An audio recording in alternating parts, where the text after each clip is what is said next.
Greg from REV here. Sorry I can't be down in Florida because of Irma, but we're prototyping some things here at our REV shop, and so we figured we'd just do a quick update. It's been about an hour of just kind of playing with some of our parts.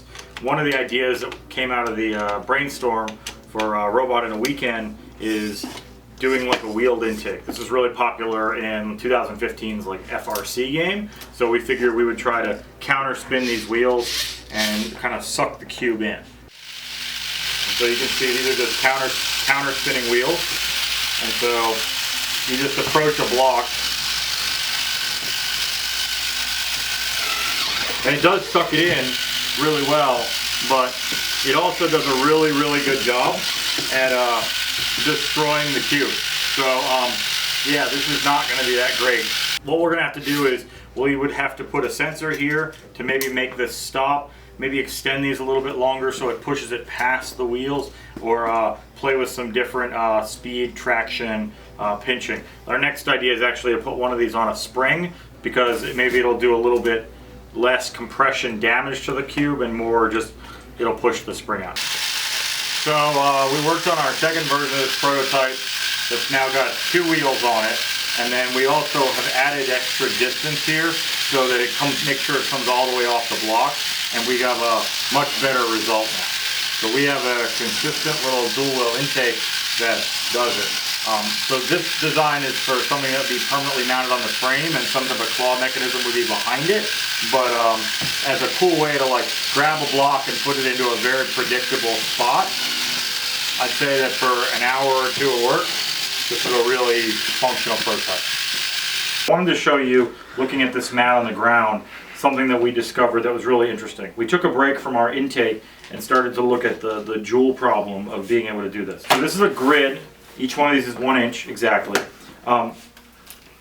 This X represents from, if these are positioned correctly at the edge of the field, this X represents the center of the teeter-tottery platform, or the center of your robot.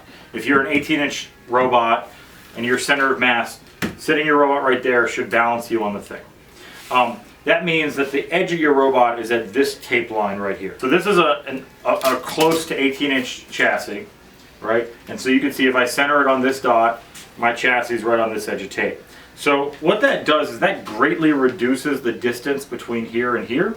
And so what we realized is with an 18-inch maximum height robot, you can basically drop an arm, bloop, on a servo and get it within this realm to hit these things without even moving.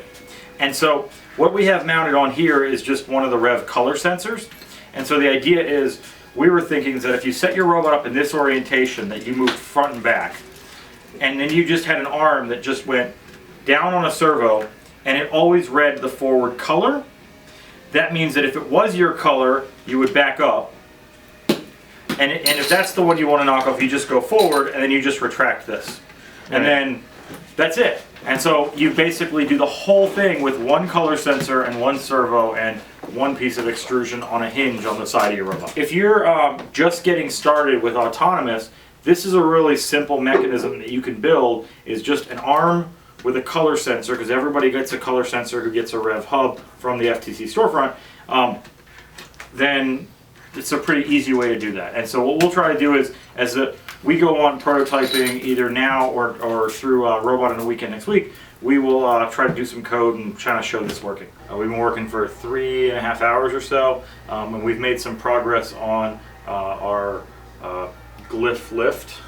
So we want to show you a couple things. So first of all, we have, this is an actuated gripper, right? So there's a REV Smart servo on either one of those. The one on the bottom I already have programmed with limits, so you can send it to full range, and it's got a nice pinch on the grip. The one on the top we need to work because it's backwards, but we'll get to that in just a little bit. But what we really wanted to show you was the lifter itself.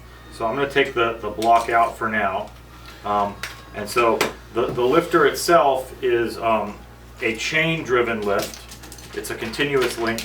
So this is really similar to what you might have seen from like string lifts in the past, but we have a chain running so that you have this really constant drive, and because you're going to have to stop this at precisely a lot of different spots on the way, chain gives you that immediate, like, when it wants to stop, it's going to stop. And it's powered in both directions, in the up and down, so you get full speed up and full speed down. Right. So generally this works. It needs a little bit of tuning. We want to do some extra supports on these shafts, but we think the concept's pretty solid. So let's show you that real quick.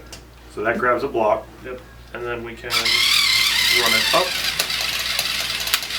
all the way to the top, and you'll notice that that clears 2 blocks by a good bit, so this lift is taller than it needs to be. And the idea with this one is that you would be holding 2 blocks in this gripper, so this would be enough to place 2 on top of 2. We haven't figured out if you can place 1 on top of 3 yet, but we think 2 on top of 2 is pretty much what we're going to try to do. And so then this also can be run down. Yes.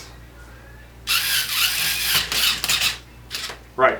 And so it needs a little bit of tuning, but it's a pretty decent concept. Yep. And then the idea would be is that this 2-wheel intake that you saw earlier would be mounted to the chassis or be part of the chassis underneath of it. And so this would permanently intake the blocks to a fixed position. Boink.